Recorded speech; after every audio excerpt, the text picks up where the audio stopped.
right, everybody, welcome back. Sam's Army Match Week number 31. We got a lot to talk about. We're going to start with the Premier League, where we'll touch on City's Cupset, shambolic Spurs, and Slot's future.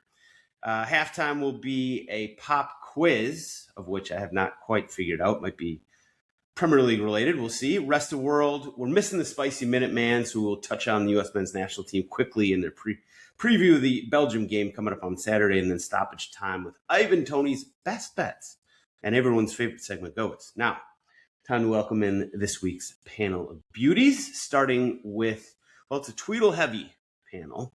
I'm not going to say it's beauty-heavy.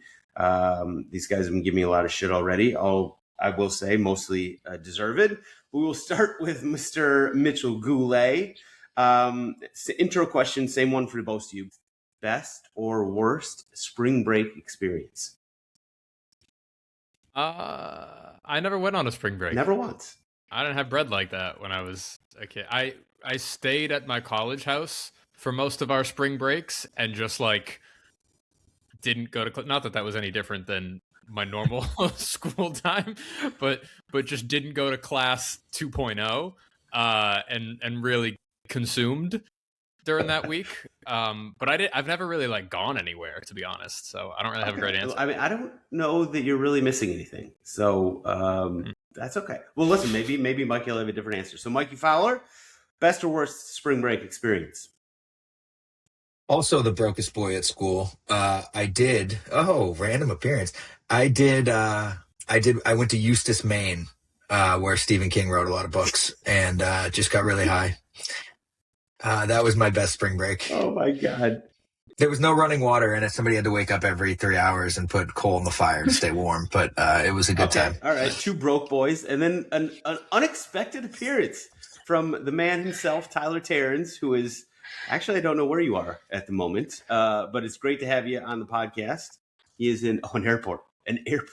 Okay, so this could get interesting. We'll throw the mute off for a moment. And what was your best or worst spring break experience? Cancun spring break, sophomore year of college, Afrojack on the beach in Cancun, and Afrojack's whole crew had like drones and cameras everywhere, and they did a sizzle video after the event, and I was caught making out with a chick front row at the Afrojack concert on the beach. I don't know if it still exists, but it's there. Let's go. Now, was $20 from my pocket if somebody can find that. Amazing. Yep. Was that your best or worst spring break experience? All of it. Yeah. Okay. All of the above. Fair enough. The Afrojack to Mountjoy pipeline is truly something. I'm a man of many talents, and I will not be shamed for my music taste. I will be celebrated for it. Fair enough. And we will celebrate. We didn't know we were going to get a Tyler Terrence appearance on this pod. He just sort of showed up out of the blue.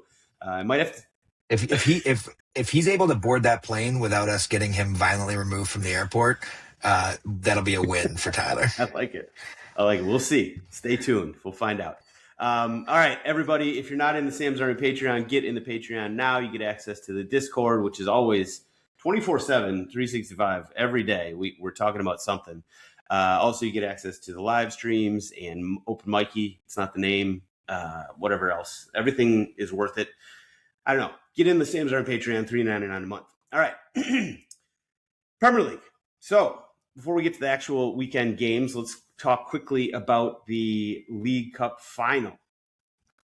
So we should. I feel like we should. It's been a while since we've really given Arsenal some shit, and I feel like you guys, you might get a little here. So is it? It's every week. Is, but it's empty. It's calling you ugly, and it's calling you, like the massacres of beautiful soccer. It's not because you lost or anything like that. Does that sound like not giving a shit? Well, okay, that's fair. I feel like you get deserved shit this week. That's not even shit. You lost the final. Spurs do that all the time. So Tyler, let's start with you. What did you think of the game, and do you think it will have a result on sort of where we go from here down the stretch? Yeah, no, I think that this result will send shockwaves throughout the Arsenal dressing room. I think that there was a psychological battle that was won at Wembley that I don't think Arsenal even knew that they were in. I think Manchester City in the second half looked like Manchester City of old, and I would be, and I'm not even saying this tongue in cheek, I would be genuinely concerned if I were a fan of Arsenal. Like I genuinely think that there's a possibility that they could bottle the whole thing, because there's still that game in hand. There's still that game at the Etihad, and there just now is this like overwhelming sense of they are the better team. And we used to do a segment on the show called Power Rankings. I don't know if people remember, and we used to talk about if we played on a neutral venue, who would win, and we just done did it. And let me tell you, there was only one team playing in that game. So Leave it at that. Mic drop. I mean, you said everything I wanted to say and probably said it more eloquently. I appreciate that. So, Mikey, you said coming into this game that if Arsenal lost, it would have an impact. Just take the baton. Go with it. Yeah, I don't think that anybody thinks that Arsenal, as constructed, are a better neutral site team than City. I think they're built to win a longer stretch of games and take home an actual trophy. The Premier League title being the one that we're after. I got a few things to say about it. With players like Havertz and Gyökeres up top, with a midfield that is gassed, we just couldn't keep the ball. And Capie over Calafiori was a choice I didn't like. I thought Trossard was non-existent. The goalkeeper thing we don't even need to go into. We can, but like it's just anti-everything Arteta's always said about his team, about being ruthless in decision making to win. I just felt like that wasn't consistent at all with his messaging. We were outplayed for the entire second half, and you could see it just based on, look at the kickoffs. Arsenal pelts it long. City kept the ball for the first 2.5 minutes of the start of the second half. They were better. This was their biggest game of the season remaining, I think, other than now the game at the Etihad. And I think the better team won. Do I think that matters? No, I think the right response was taken by Arsenal, pulling just about everybody from their international camps. I think that was very deliberate. And I think that they are going to be able to get together after this break. Perfectly timed international break. Never been a big fan of them, but I love this one because we can prevent this from steamrolling into a few bad results. The Sporting draw is so fortunate. The games we have in between the Champions League games are so fortunate. I genuinely don't feel as bothered as I think most Arsenal fans do by the result. Shout out Peaches. One cup down, 3 to go from annual bottling. Peaches is back. What's up? Mitch, where are you on what Mikey and Tyler just said? Disappointed, but not fully down in the dumps as Tyler would have us be. We were outplayed and outcoached, very simply. We were not the best team on that field. Arteta looked like he set up for a draw in that game. Like we at no point did we look like we wanted to go win a cup final. It was disappointing. Nobody really showed up. Nobody took the game into their own hands. The starting 11, like you could go player by player, and for the goalkeeper, I don't know. I don't even think it's worth talking about. I think Timber makes a difference in that game if healthy. I think Eze makes a difference in that game if healthy. But long story short, we were outcoached. And I do want to echo what Mikey said about this being a good international break to kind of reset, have everybody in the same camp, talk through some things, refocus on what the big goals are, which are Champions League and Premier League being 1A, Champions League being 1B. And this is kind of in the past. This was City's Super Bowl for this season. And they came to play. They came to make a statement. We came as if this was another league game. And I don't know why we thought we could treat it like that, but we did not take the game to them at all. So I'm disappointed, but I haven't completely lost hope. I don't picture this one game as us being the beginning of a downward slide. Let me ask you guys this question. When's the last time you took it to a team? Hand off the break and just really took it to a team. I can answer that question. Port Vale, the FA Cup. Go for it, Sam. Why don't you weigh in? Anytime you played Tottenham this season, that's pretty different. much handed That's different against non-relegation. I in the league, I don't know. I really don't. It's how we've played all season. It's how we have secured first place for the majority of this season.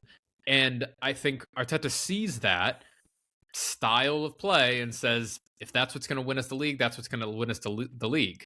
Opening up and taking it to teams at this stage of the campaign, I don't think changing the game plan all that drastically does anything for the side. I don't think that you guys could, even if you wanted to. I think you guys have lost the ability to do. Sure, we could. No, you cannot. I remember so. I remember the game that the last time that you guys took it to somebody was the Atletico Madrid. It was the Atletico Madrid Champions League phase game, where you guys just curb stomped them. That's the only time that I think you've really done that this season. And I'm not talking about a set piece goal here, a set piece goal there, and sort of like, but like really just decimated a team. I don't think you guys even know how to do that anymore. And I'm not saying what you're saying is wrong. I'm just saying that you guys don't have it in your DNA anymore to damn the torpedoes. Yuri and Timber basically acts as like a, fifth or sixth attacker, and you get your fullbacks forward. Like, I don't even know if I don't think you guys have that anymore. Not worried about it. That's your opinion. I come up with a... Yeah, it might be fine, or it could result in the biggest bottle that we've ever seen. It's not the biggest bottle we've ever seen. If you were to drop all 4 trophies, this would be the biggest bottle. This would be the biggest bottle that we've ever seen. Oh, you guys love these narratives here. This is not true. We're the favorite in exactly one of those competitions. You finished first in the Champions League, FA Cup. We're not favored to win it. Hell yeah! Oh After God. Dark. I get to finally host a pod. This is amazing. Yeah, Tyler, go ahead. What's the next segment? Let's move on from this. What's the next game you want to cover? Okay, so we're moving on. What was the next interesting game from the weekend? Mikey, let's start with you. I think Tottenham losing to Forest handily at home is a pretty big deal. Yep. What do you think, Mitch? I agree. Any other thoughts? Tyler, on that? Tyler, would you give any of your trophies up that Liverpool have won in the last 5 years to see Spurs relegated? Yes, I would give up an FA Cup. I think that's a fair price. I'd give anything up. By the way, you guys all saying the quadruple's off. The quadruple is definitely still on. Yep. FA Cup, Premier League, Spurs Champions League, Spurs go down. Mitch. Okay, yeah. So obviously, everybody is looking at that Forest game. What's the most interesting game after that? Liam being awful. Sorry, you weren't on last week. Chelsea's head coach is named Liam. He's not Mr. Rosignor. He's not Liam Rosignor. His name, he's Liam. Yeah. He's straight up Liam. Never been more validated than when his old teammates, I said on the show last week that his old teammates were probably watching him on TV being like, Tyler, mute when you're not talking. I can't be in an airport right now. It's killing me. There you go. Good. I said that his old mates were probably watching the TV going, can you believe what this fucking asshole is pretending that he's like right now? And there were literal quotes from his old teammates saying, can you believe what this asshole looks like now? I've never been more right about anything. Chelsea we explained it last week, as an offense that can't run the ball, likes to do gimmicks, and their like huddle thing and everything. They know that they're broken, and they know that they're not a real football club anymore. So this is DEFCON.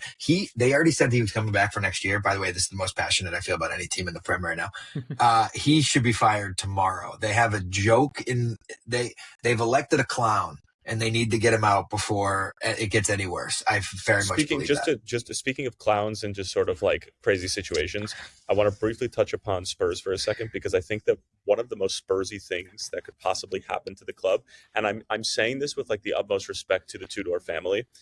I cannot imagine what they're going through on an emotional level, and Igor losing his father. But if that didn't happen, then they probably would have already fired him. They're trying to get rid of a guy to bring in somebody to save them from relegation. This could be the most Spursy thing that has ever happened to the club, where they can't even fire him because something happened to him personally, where it would just be the worst look in the history of football for them to fire him while he's currently bereaving his father. So I just wanted to bring that up, because I feel as if my dozens of hours in therapy allows me to be able to bring it up in the most sensitive, but at the same time, perhaps satirical way possible. So I just wanted to briefly touch upon that. You're so aware. Thank you. You're so emotionally available. I really That's like what that we all about say you. about you. Yeah. We were just talking In before our group we chat started. without you, we talk about it. Yeah. Yeah. Just how in tune you are to your feelings and the feelings of others. It's really something I strive for. You seen that In-Betweeners clip on Twitter where the guy goes, "Sorry about your dad, but it's not exactly relevant, is it?"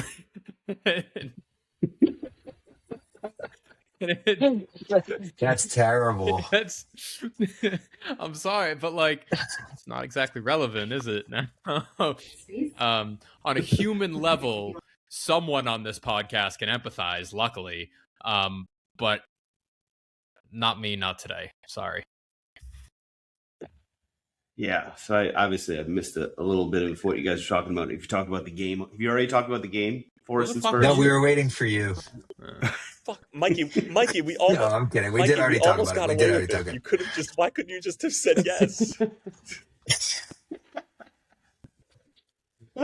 Listen, the game itself is honestly not even worth talking about. Credit to Forest. They showed up to a must-win game, which is the polar opposite of what happened with Spurs. We showed up to a game that was absolutely must-win. The fans showed up. Like, they did this whole, thing before the game. The atmosphere, apparently, I wasn't there, obviously, but apparently was quite good, and everybody was into it. And then they just shit the bed. Like, completely shit the bed. Yeah, they played okay for the first half, most of the first half, then gave up that goal, and everything was just downhill from there. This team, this is on the players now. I know you guys are talking about Tudor. Obviously, it's a situation that just stinks. Tyler actually makes a very good point. It's an incredibly Spursy situation. I really feel for the guy as a human, but he needs to go. Unfortunately, hopefully it's even for the best for him. Go deal with whatever's you got to deal with on a family and personal level, and take your golden parachute. And we'll go get the guy in retrospect that we should have gotten all along, probably Sean Dyche, and and just put out this fire. Just put out the fire. There's nothing else you need to do. Just put out this fire. Hopefully we get a couple guys back from injury. No, don't want to hear any more of that. You guys suck. One final question. Sorry. Are you guys going to cheer the bus rolling in every game? I doubt it, because it didn't work. So we're going to try something new. I don't know what that is going to be. Maybe we'll put a little extra emphasis or interest in the tifo. I mean, it doesn't really matter. We suck at home. We're probably not going to win a home game from here on out. But there's a couple games we got. We got Wolves, we got Leeds. Those are games we just have to win. It's sad to say we had three must-win games. We're now down to 2. And the ultimate firefighter, Sean Dyche, is perhaps going to bring his wokeless brand of soccer to our shores, and right. He should. He's better than he's a better option than Tudor. Unfortunately I've been out on Tudor now for a couple weeks, and it's time. It's time. Yeah. Okay. So shout out Peaches and Forest. They did what they needed to do, and they look good. We didn't. We suck. We stink, and our only hope is West Ham being worse. That's it. Okay. I don't know. We'll loan Declan back. We should loan Declan back to West Ham for the remainder of the season, just to make it happen. I think Forest is probably safe. I think Leeds could find themselves down in it with us if they don't watch out. But yeah, I think we're just in a bad spot. Sorry to move, but I want to know Tyler's thoughts about Liverpool next, if you will let me. Yeah, let's move on. So Liverpool lost to Brighton 2-1. Obviously, the talk of the town was Slot. Just today, and in fact, an hour ago, I saw that Salah was officially announced as leaving the club. I don't think that's a huge surprise for anybody. But yeah, Tyler, let's get your thoughts on the game, on Slot and Salah. I mean, just like going from that Galatasaray game and thinking you may have turned a corner, but like deep down in my soul of souls, like the same soul that commented on Igor Tudor's father's passing, like I knew we weren't turning a corner. I knew we were losing that game. We have now gone pointless, or sorry, 1 point against Brighton, Wolves, and Spurs in the last 3 games. It is embarrassing. Embarrassing. And I'll tell you what, I am done watching Cody Gakpo kick a soccer ball around. I am done watching Mohamed Salah kick a soccer ball around. Milos Kerkez provides like maybe his like 3rd good moment over the past 3 months for the club. And reading that play, which I thought was diabolical, and I absolutely love it. But like, I just wrapped up the World Cup seminar here in LA, and I talked to Warren Barton, Peter Schmeichel, Stu Holden, all of these guys about like what on earth is going on with Liverpool right now. And everybody's in the same boat, and the same boat that I've sort of been in for the past like week or so, which is like, and I know I kind of was like up until last week very much slot in, he gets a free hit. But they're trying to become, it seems like, much more of a possession, slower-based team than what we saw last year. And that's just not the DNA of this football club, and it's not the player, or at least that's not in my mind, the players that they bought. And at this point, I'm just like, there just seems to be this huge disconnect with what this group is capable of doing, what the marching orders are from Arne Slot. And like, I'll tell you what, if we get embarrassed by PSG and we miss out on Champions League, I'm done. I'm done. Let's move on. Because Peter Schmeichel brought up a good point. He's like, the longer Xabi Alonso sits around and is unemployed, the more and more difficult that is for FSG to not move on him and bring him back to Anfield. Plain and simple. And that's even it. And that's even if they qualify for Champions League and they finish in 5th. Because this year, to a certain extent, like, I just think that the level of football and how we are literally going to back our rear ends into a Champions League spot only because Laim and his merry bunch of mediocre men can't figure it out on their end. Like, that's the only reason why. So I'm very close. If we're on a Sam scale of slot out, I'm at like 45%. Remember, that's the Sam scale where if I cross into past 50%, then that means I want him out. So I'm at like 45 right now. Difficult math. You've mastered it, though. I'll give you that. All right. Fair enough. On Liverpool, anything to add? Pumps up to Salah, a beautiful career. Me and Mitch were saying beforehand that this announcement comes as no surprise if you've watched him this season. He has been retired from Liverpool since early October. So I hope he enjoys Saudi Arabia. Yeah, it's no surprise. I thought he was possibly going to leave in January, which in retrospect, you probably should have. Yeah, it sucks because, this is the next couple months with the team not doing well and him not obviously being the Salah of old.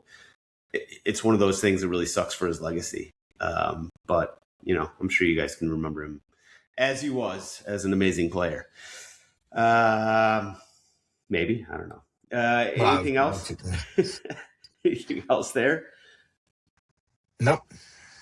Tyne Weir Derby. Awesome.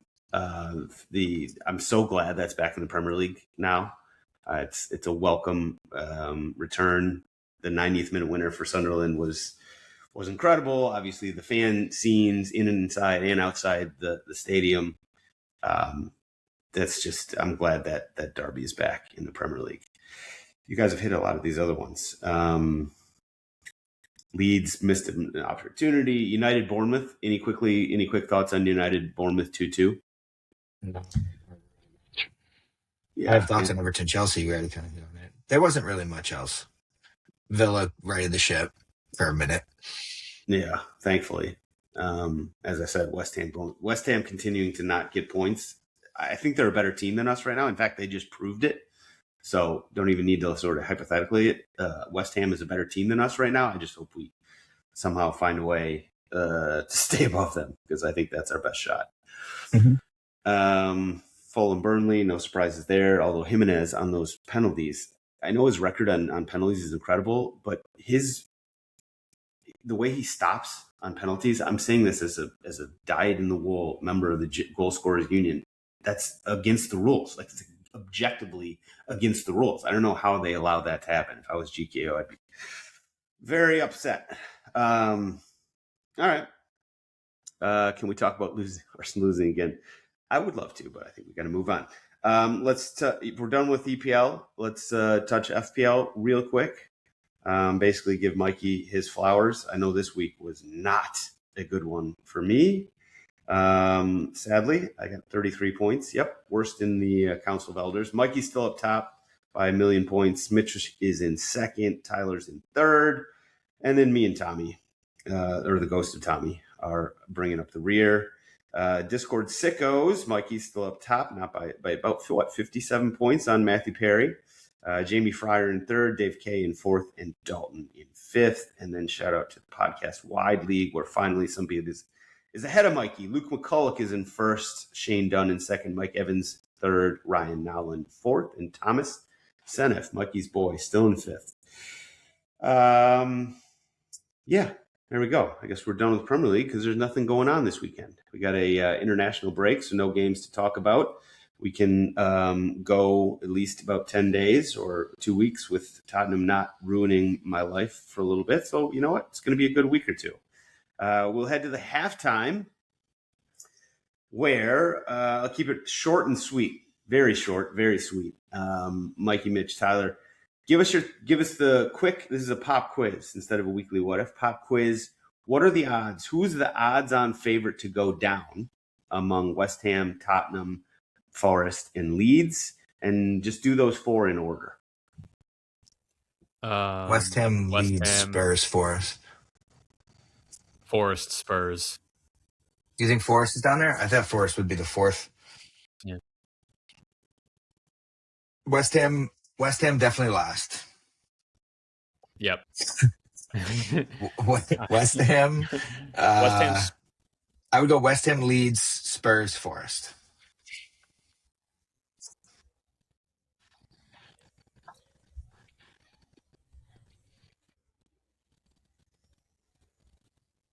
Yeah, maybe I agree with Mikey.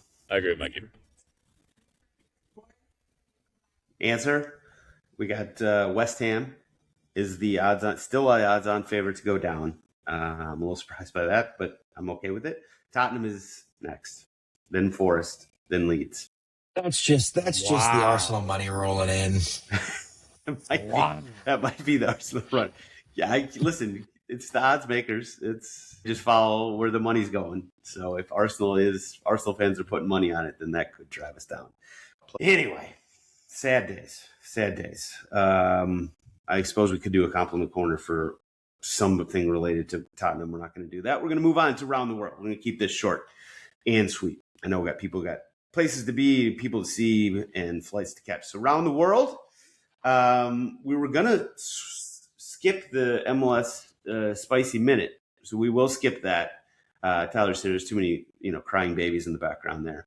So we will quickly touch on U.S. men's national teams. We play on Saturday against Belgium in, one of our last, 4 or so matches to prepare for the World Cup coming up this summer. Tyler, quickly, any thoughts on what actually matters in that game? What should we be watching for? I think that I can't even talk. I need to go. This baby is insane. I have to go. Goodbye. Hi, Tyler. Bye. What I think is going to matter in these games is fitness.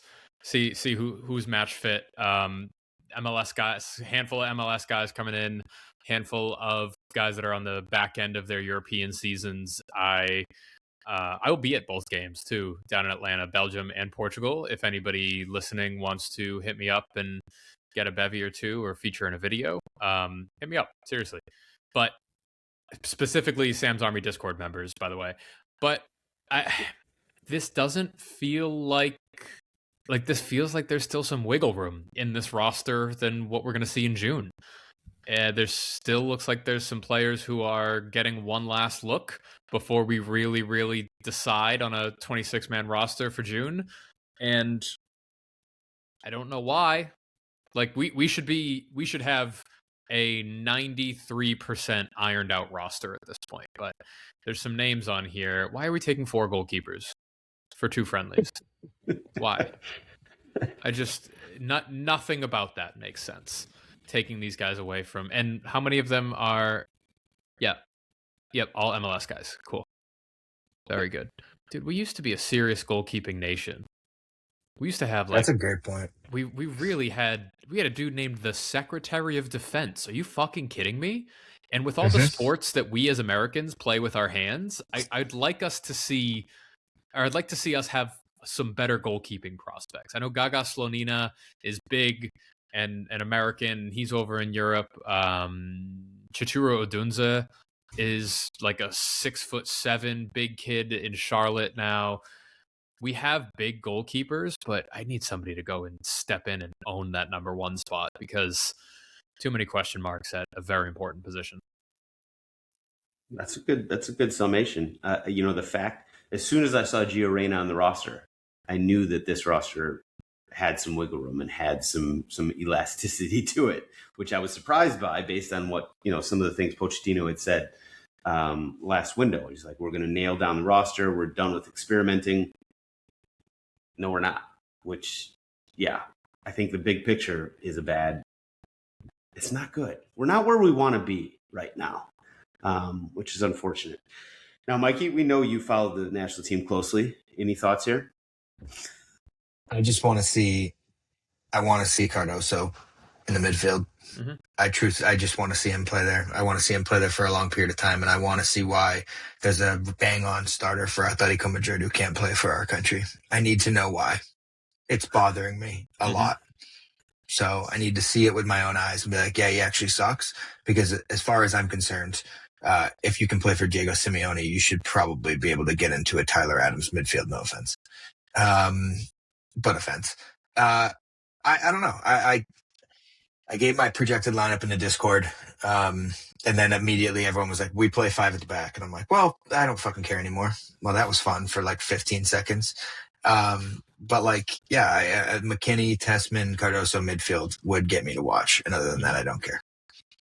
All right. Belgium, US. We'll talk about it after the fact, but it's Saturday afternoon. It'd be funny if we got smoked twice, though. Like, what would we do?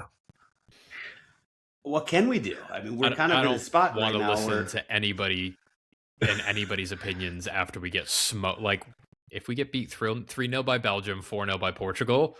Yeah.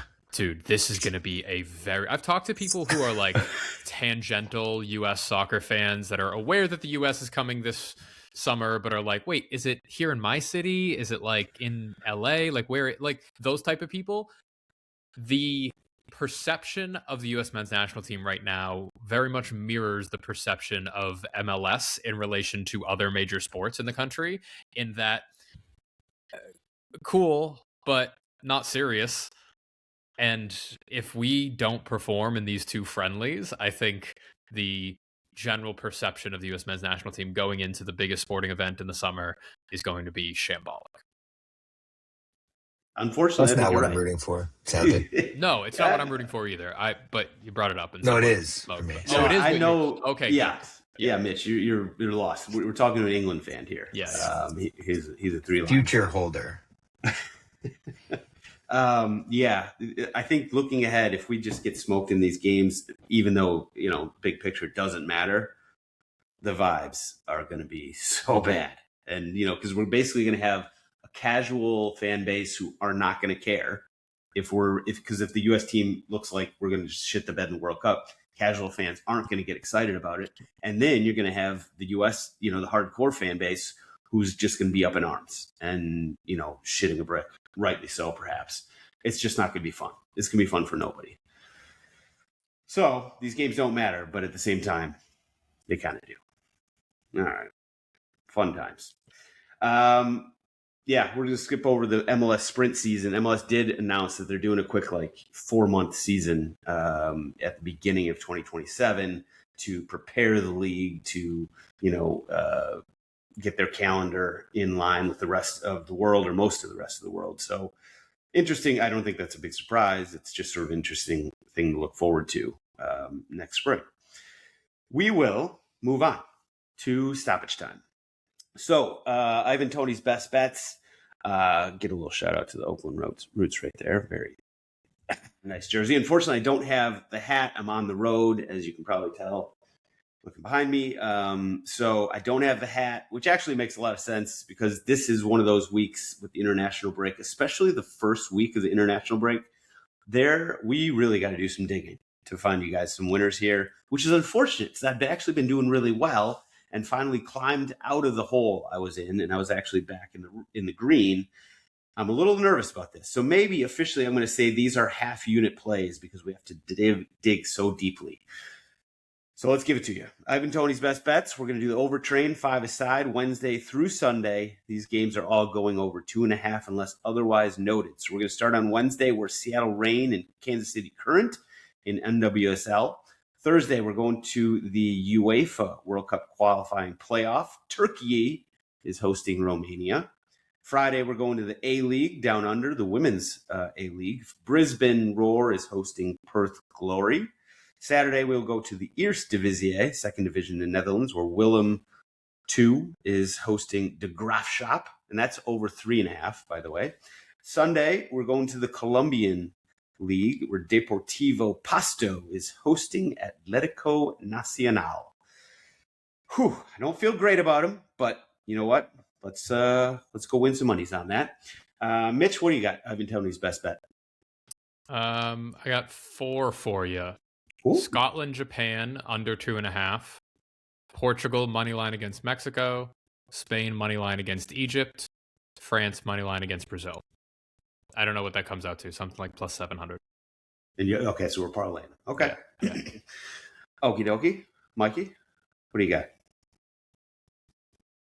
Muted. I've got I have to bet on Horbier anytime he plays for Denmark. Shots on target market, unfortunately, got nuked. It's down to minus 125. But you can get him to score or assist at plus 230. Pierre-Emile Højbjerg plus 230 to score or assist for Denmark against North Macedonia. And North Macedonia, who lost 7-1 to Wales recently. Højbjerg is a guaranteed 90 minutes. He delivers every set piece from distance, and he's in the box on corners. So I have no reason to believe he wouldn't score. Plus 230. All right. We will finish this up with everyone's favorite segment, GOAWs. Mitch, I know you got to get going. Why don't you hit us with yours? Yeah. Do you guys know what Matteo Flamini's net worth is? Oh, yeah. I've heard a lot of suggestions about where I it is. didn't until fairly recently. It's estimated around 10 billion euros, as high as $28 billion, because he founded a biomechanical company in 2008 and made way more than quadruple, just gazillions of dollars. And now apparently is open to buying back Arsenal from the Kroenke family. Apparently that has a price tag of 2.5 billion euros. That has some wiggle room, but I wouldn't mind if a former player bought out Arsenal. I think it's after this season, I think the tides of change could be refreshing. So I guess it's Matteo Flamini for prospective ownership. Now I've heard 2 different things on that. I've heard that. I've also heard that his estimated net worth is like vastly overblown, and he's tried to poo-poo it. So I don't know. Your net worth is what people read on the internet. It's not real otherwise. So yeah, it's not actually how much liquid dollars you have. It's how much I want to say you have on a podcast. So it's 10 billion euros, and you're going to accept that. Let's go with it. Interesting that you're not only willing, but excited about somebody buying Arsenal when you guys are the odds-on favorite to win the league this year. Oh, I thought we were shitting on us this episode. That's crazy. Oh, I figured I'd put a little, just bring a little reality check. All right, Mikey, go up. Yeah, it's Real Madrid's MD team. I'll see you, Mitch. News broke. I'm not even sure you saw this, Sam, because you were so busy parenting or whatever you're doing on spring break. But Real Madrid MRI'd the wrong knee. when Mbappe got hurt, cleared him, and he played for 3 matches before somebody caught the mistake. It was in The Athletic and just reposted by the New York Times. I saw it as a rumor earlier this morning, thought it wasn't real, but no, they MRI'd the wrong knee and then let him play for 3 games on it, and that's why he was so badly injured long term. Oh my God. That is this. I mean, I thought Tottenham's training staff was bad. That is new. Next, did they just fire the whole staff? I don't know, but it's real. Jesus. Oh, so that's my God. GOA. I have to give it to them. Yeah, that's fair. That's a fair shout. I'll give mine to two honorable mentions. Massimo Cesari, coach of a 9th division club in Italy, who got suspended for a game but showed up anyway wearing a priest outfit and standing behind the bench and apparently coaching just as normal. So not only was he suspended and showed up in a priest outfit, but apparently he ran on the field in the 82nd minute after the opponent scored a equalizer and kicked somebody, an opponent. This is the craziest story. And then the 9th division club that he coaches then went on to score a game winner in stoppage time, and he ran on the field again. This is the weirdest story in most sort of 9th division level soccer. So shout out to Massimo Cesari. So he ended up getting a 4-month suspension from his 1-game suspension because of all the other shit he pulled. Also, I'm going to give a shout out to Jorginho, who apparently is getting Chapel Rowan canceled right now. I haven't been following that too closely, but apparently... We stand with Jorginho. We are pro Jorginho podcast. As soon as he's on Flamengo, I'm back in on Jorginho. But this 11-year-old daughter tried to talk to Chapel Rowan in a restaurant or something, and Chapel Rowan's security told her to fuck off. And it was... I like how you're saying her name, by the way. Who? Chapel Rowan? How are you supposed to say it? No, I just you one more time. Chapel Rowan. Chapel Rowan. Listen, pronunciation. I'm obviously very good at it. So shout out to Jorginho. I haven't been following that situation all too closely, but it sounds like he's really united a whole bunch of people to go after this musician who apparently nobody likes. Little did I know. I'm actually going to give my go this week to Braden Kalanji, who is a 14-year-old who scored in US Open Cup this past week. So he plays for an amateur side, Kalanji Pro Profile, KPP, and they actually ended up losing to Chattanooga FC. But this kid, who was born in 2011, that's like yesterday, he scored in the US Open Cup. So shout out to him. Well done. I'm just flabbergasted and flummoxed and don't even know what to say. 14-year-old scoring in US Open Cup. And the fact he was born in 2011, that was a real shock to the system. Quack, quack, as Adam said. Very true. All right, boys and girls. 43 minutes, almost 44. Keeping it extra short. Mikey, Mitch, you guys are the best. Tyler as well. Come for a minute there. And Tommy, we don't know if he's alive. Hopefully he is. He'll be back at some point. If you're not in the Patreon, get in the Patreon, get in the Discord, $3.99 a month. Do it right now. We will see you guys bigger, better, maybe faster, stronger next week. Cheers.